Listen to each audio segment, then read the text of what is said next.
relembrando as verdades ouvidas. Está escrito em Hebreus capítulo 2, verso 1. Por esta razão, importa que nos apeguemos com mais firmeza às verdades ouvidas, para que delas jamais nos desviemos. Hebreus capítulo 2, primeira parte, por William Marion Branham. Possa Deus dirigir esta casa, neste tabernáculo nesta manhã.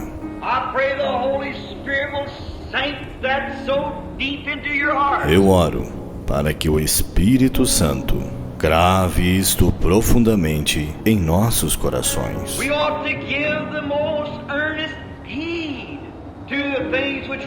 Importa que nos apeguemos com mais firmeza às verdades ouvidas.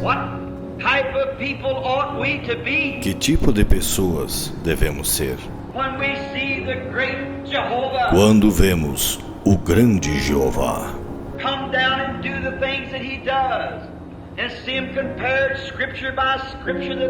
descer e fazer as coisas que ele faz e vê-las comparadas, escrituras por escrituras, que elas são a verdade.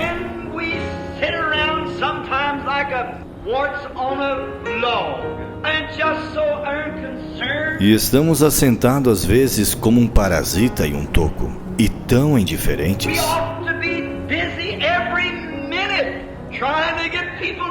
Devemos estar ocupados a cada minuto, tentando levar pessoas a Cristo.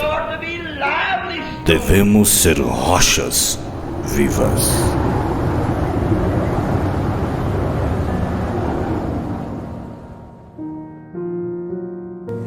Deus abençoe, irmãos. Mais uma vez. Estamos gratos a Deus por estarmos aqui. Amém? Nesta noite, temos a oportunidade para ouvirmos a voz de Deus, né? É para isso que nós nos reunimos aqui mais uma vez. Viemos com esse intuito em nossos corações, sabendo que nós estamos peregrinando aqui nesta terra, né? E não temos aqui cidade permanente. Estamos como aqueles filhos de Recabe, né? Estamos com uma palavra de Deus para nós, para não termos aqui cidade permanente, né? Mas estamos peregrinando. Então, tudo que nós temos aqui é temporário. E as coisas invisíveis são as que são permanentes, né? No primeiro capítulo deste 5º livro de Moisés, né? Dentro dos 5 livros conhecidos, né?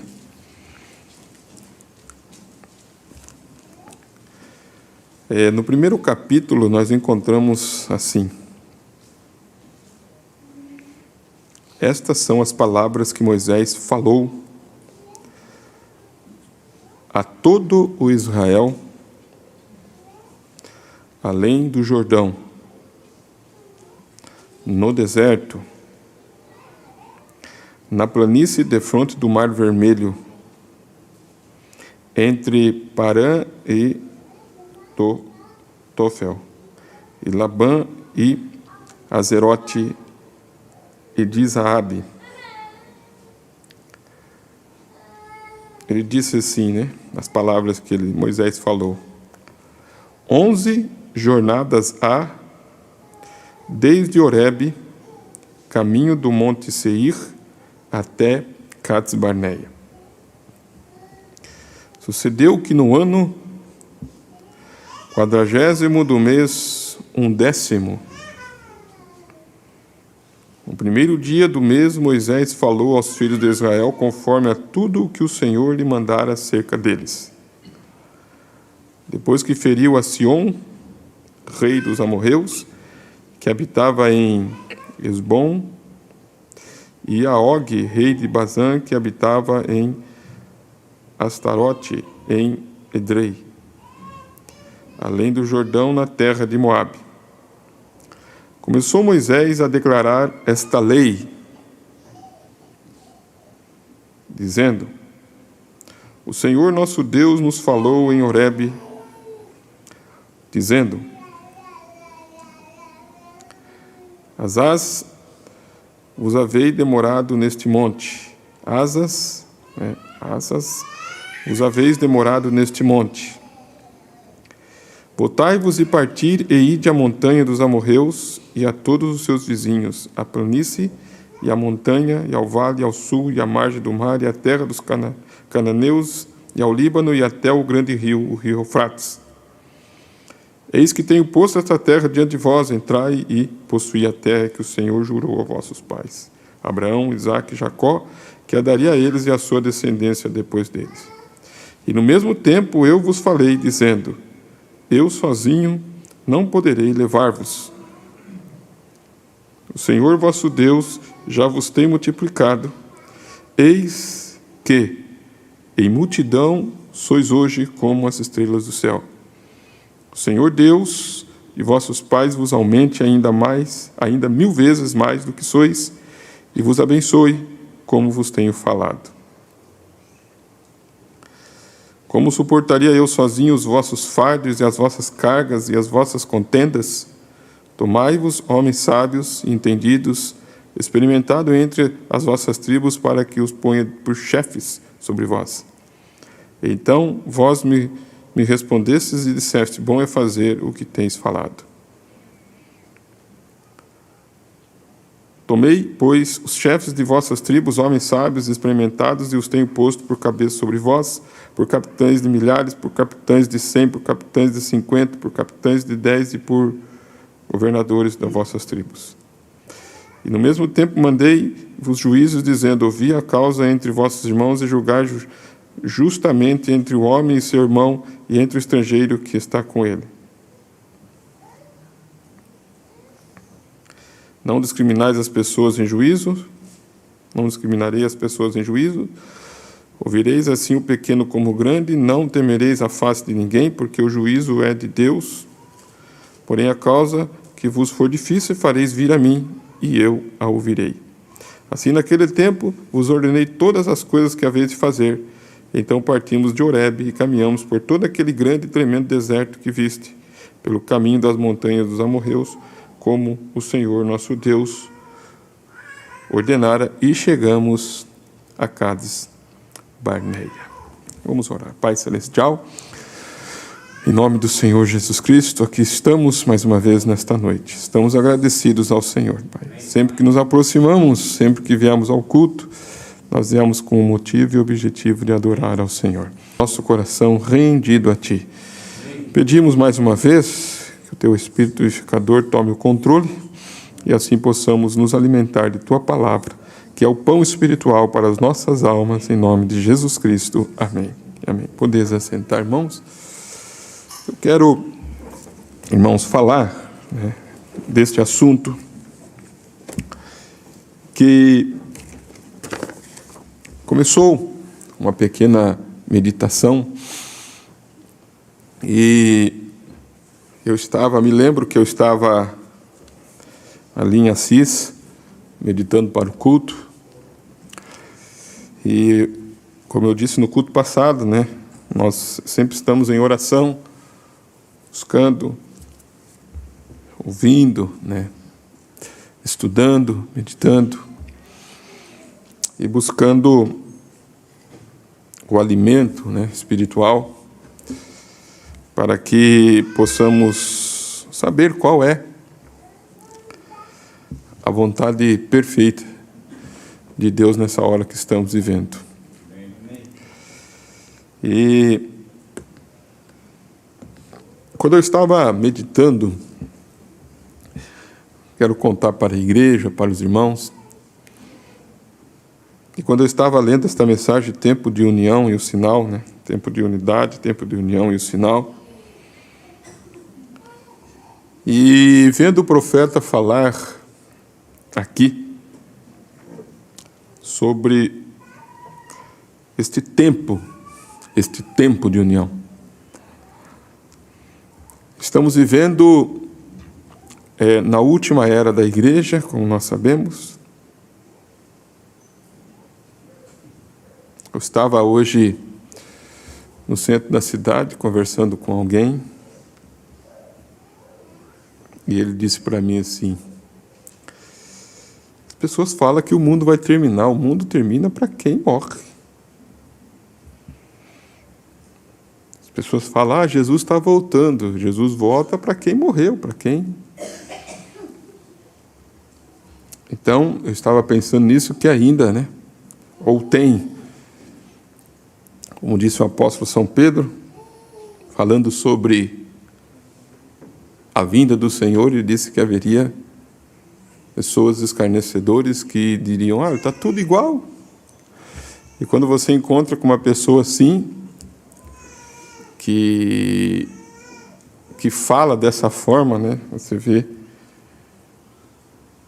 vê a Escritura na sua frente, pessoas dizendo desta forma. E eu me lembrei, né? Estava meditando quando o profeta estava pregando esta mensagem: tempo. Esse é o tempo. Então Salomão disse isso também: há tempo para todas as coisas. E quando chega esse tempo, é como o inverno, né? Nós vemos que agora é o tempo do inverno. Chegou o tempo do inverno.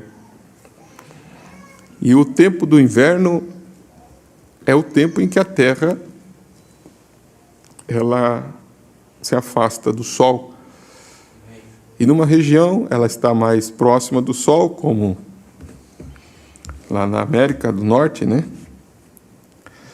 Ela está agora eles estão entrando agora no verão deles, indo, né, para o verão. E nós estamos saindo, né, da primavera, do verão, para o outono, para o inverno. É um processo, né? Estava olhando uma pequena reportagem que foi colocada aqui no grupo dos ministros, apenas a título de informação, né? Não sei se procede isso, mas só a título de observação, né? A título de observação, não de veracidade, né? Porque nós vemos muitas coisas que são publicadas hoje, e como não deu tempo de eu olhar, mas eu estava olhando o seguinte, que falaram, né? Colocaram assim: a partir de amanhã vamos vivenciar um fenômeno chamado afelion, com H-P-H-L, afelion, ou apelion, onde a Terra estará muito distante do Sol. Não podemos ver o fenômeno, mas podemos sentir seu impacto. Isto vai durar até agosto. Temos um clima frio mais do que o clima frio anterior, o que afetará a gripe, tosse, falta de ar, etc. Portanto, aí diz que o que nós temos que cuidar, né? Aumentar a nossa imunidade. Mas o que me chamou a atenção, né, como eu disse, a título de observação, é que a distância da Terra ao Sol é de 5 minutos. Luz. Dá para entender o que é isso ou não? É só 5 minutos da Terra no Sol. 5 minutos luz. Que dá aqui 90 milhões, né? Tem 0,00000 aqui, né? Muito zero, né? De distância. A Terra do Sol. Então, esse fenômeno, né, o fenômeno que está sendo falado aqui, né, esse fenômeno do afélio, né, seria afélio,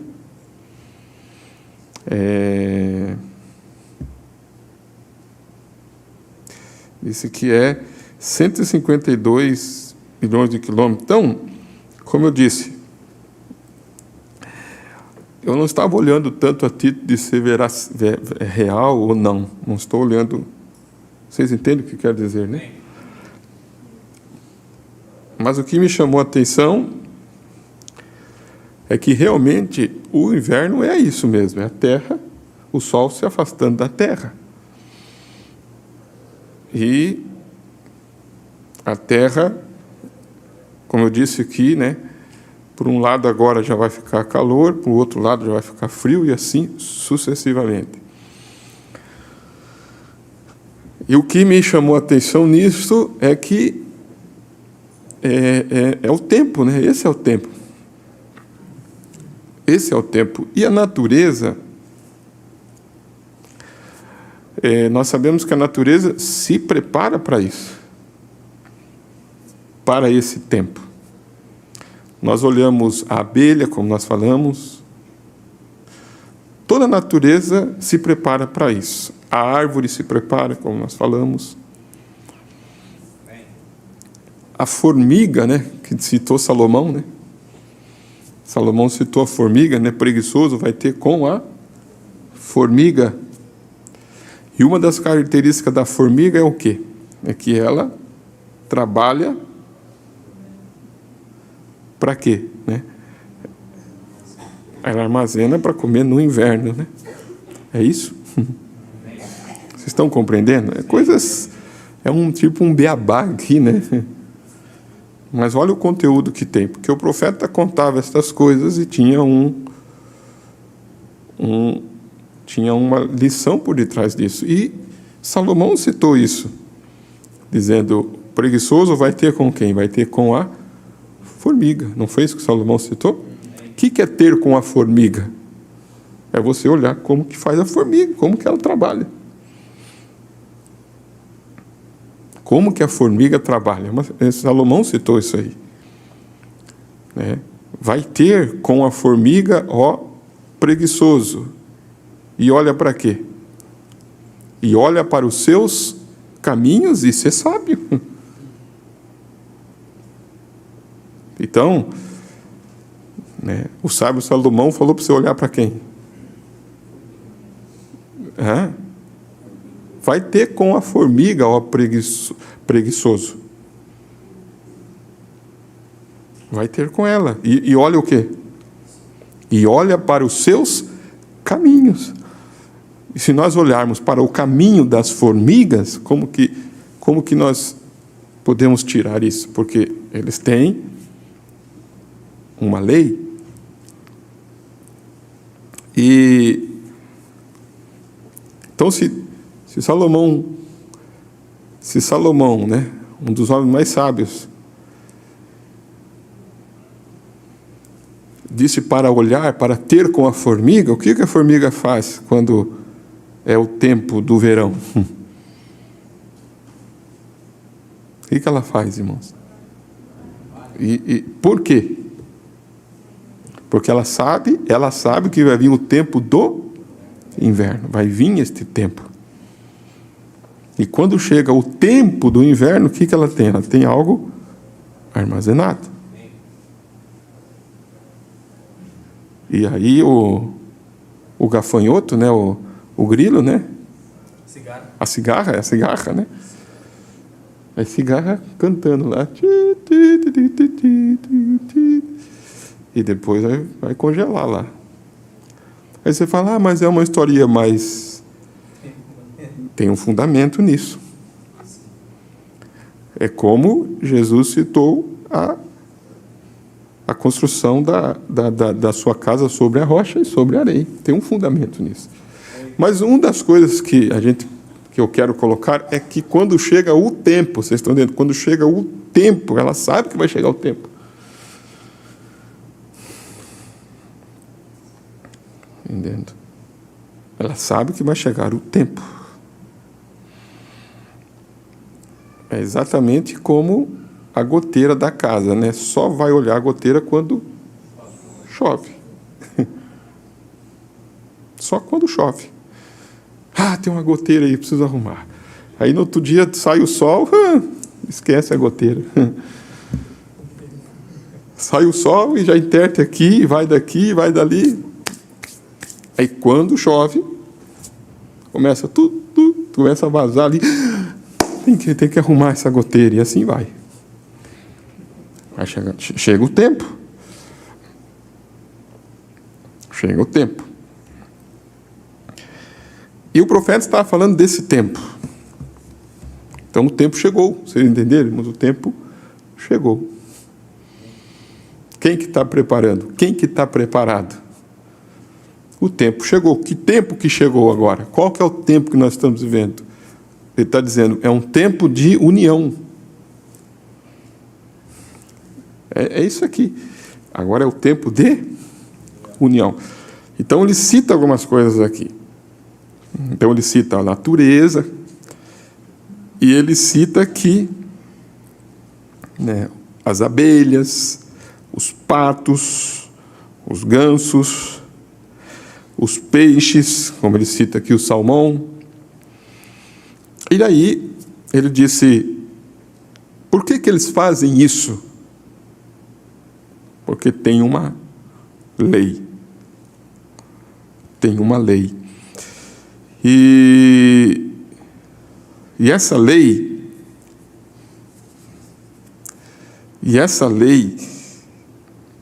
é uma lei não escrita. É uma lei não escrita. Ele diz, mas a lei da natureza faz com que eles, sabendo que vão para lá desovar na lagoa e morrer, e os filhotes vão nascendo, e algo os une então, e lá se vão para o oceano. Isso é união, é uma lei. É uma lei.